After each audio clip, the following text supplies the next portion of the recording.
A gentleman that I feel very inspired to meet this morning. He goes by the name Caliph Mulwa. Now, Caliph Mulwa, by profession, he is a tout, but during the 2017 election period, he walked to Machakos to promote the aspect of peace.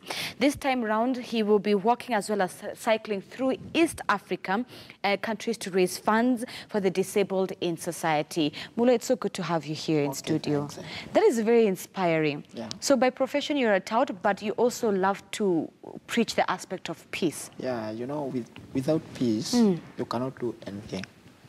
You know, you can sleep angry, but you cannot sleep without peace. So you have to have peace in mind and also around for you to live comfortably. Right. Yeah. What inspired you back in 2017, this election year, for you to go about preaching peace? You know, it was not the first one. Huh? Yes. Yeah, I've done around 2 more times. Huh? One covering the East Africa. That was from here to Kigali in Rwanda. That was in June 2012. And also, I also worked for peace in Uganda during 2011 election. Yeah, I went and stayed in Uganda for 2 months. So this is something that I've been doing as part of, you know, you have to do something for the society, not only for yourself. Yeah. So I take this to preach peace so that we can live in harmony. So now coming to your question, why I did this, there was a lot of animosity between the two divines of political divines, NASA and Jubilee. I think they were the main players in the election. Yeah. So me, I come from the Kampa tribe, and you find that it was NASA. So I just wanted to take peace initiative to them, to tell them, look, guys, yeah, even if you belong to which political divide, you have to support peace, and this is why I decided to do that. When you were telling people that, what sort of response were you getting from people? Was it positive response or negative response? You know, during the repeat election, people already had been tired because of the scenario which was playing around. Yes. So there was a lot of tension. There was a lot of people losing lives. And some people started realizing that we are not doing the right thing. You know, you can try to control people, but there comes a time when they will have to think, because everybody thinks, and then you see this is not the right thing I'm doing, this is the right thing to do. So, yeah, I faced some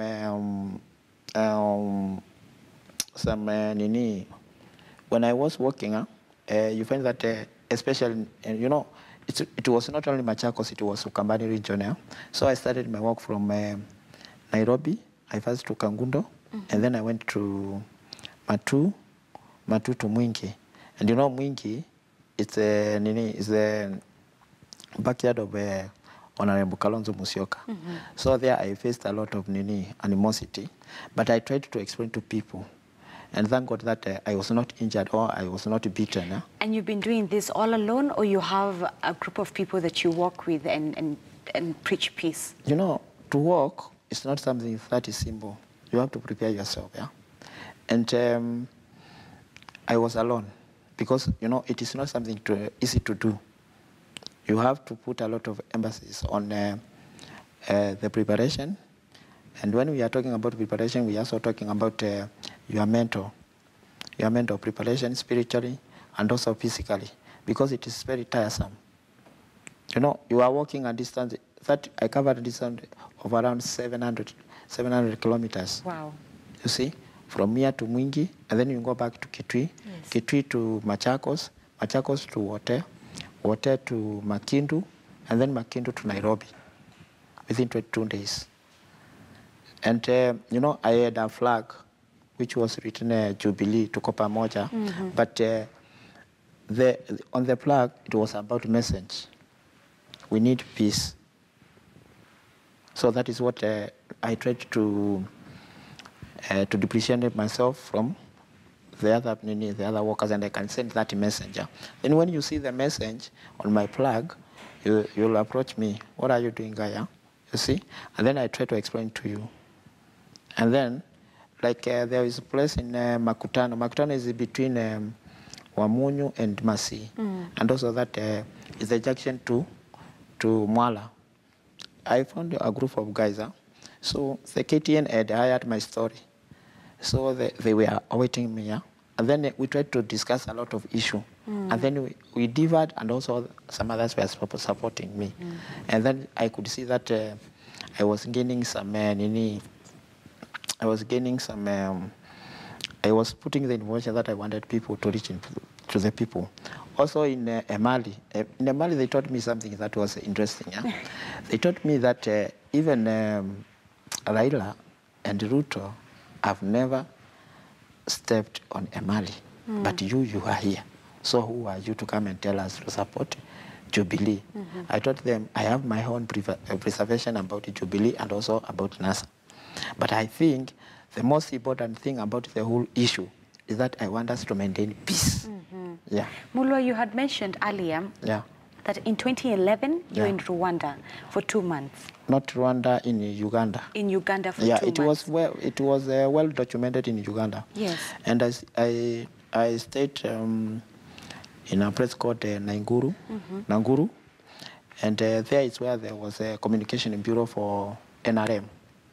And you know, the funny thing is that they used to call me Munyakole, because you know, the Nyakole people is where the president comes from, and they are brown, but you know me, I'm short, so they used to call me Shorty Panyakole. So I stayed there, and you know, I had worked from here to Uganda for peace, and also campaigning for Museveni. You see, I had that strategy.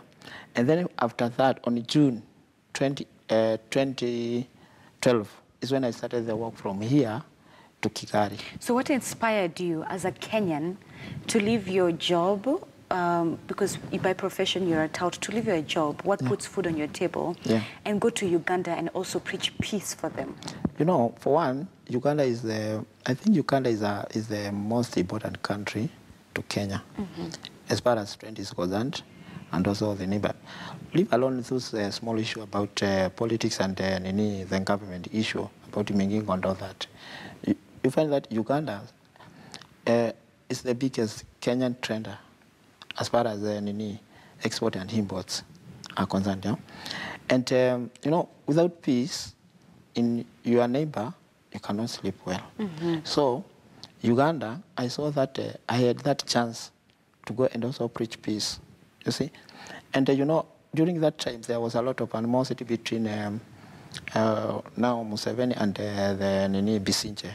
In the last election, it was not so that big. And how do you balance your work for peace within East Africa and Kenya and doing your day-to-day job?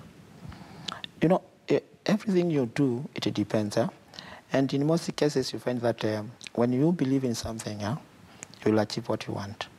So I try to balance it as in this way. I see I'm building Kenya, you know.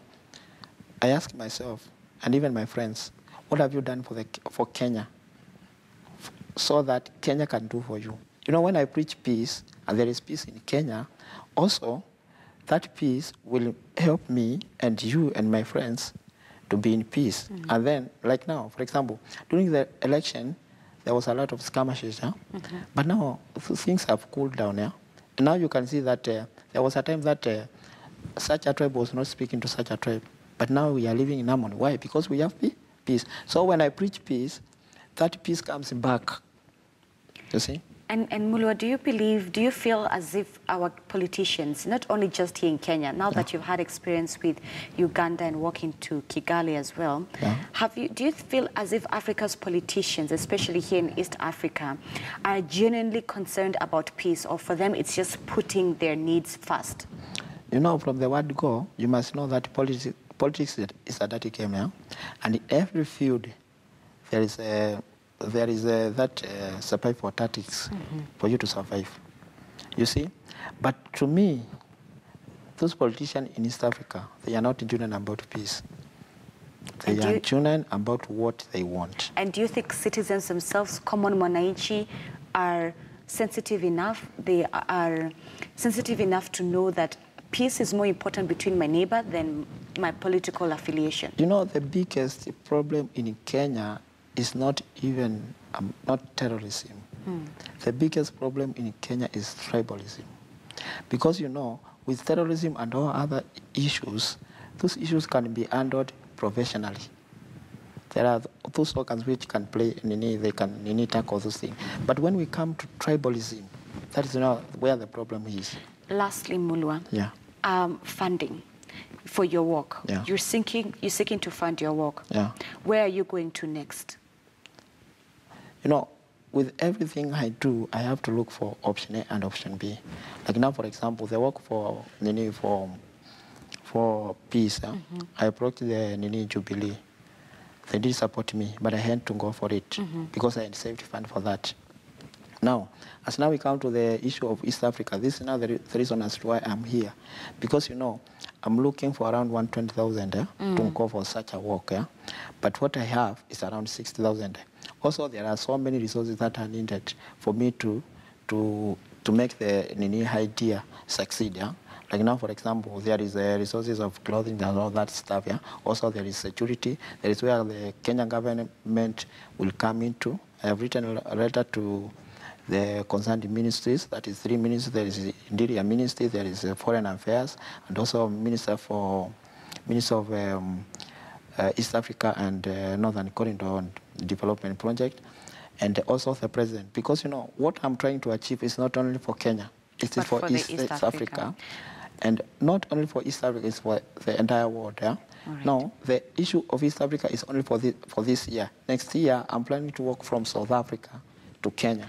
Thank you so much, Mulwa. We'll leave it on that note, quite an inspiring note to have. Khalif Mulwa, who is, perhaps you call him a social philanthropist, who is seeking funding to continue preaching peace, not only here in Kenya, but in East Africa. And as you've heard from him, he will take it from East Africa now and go all the way to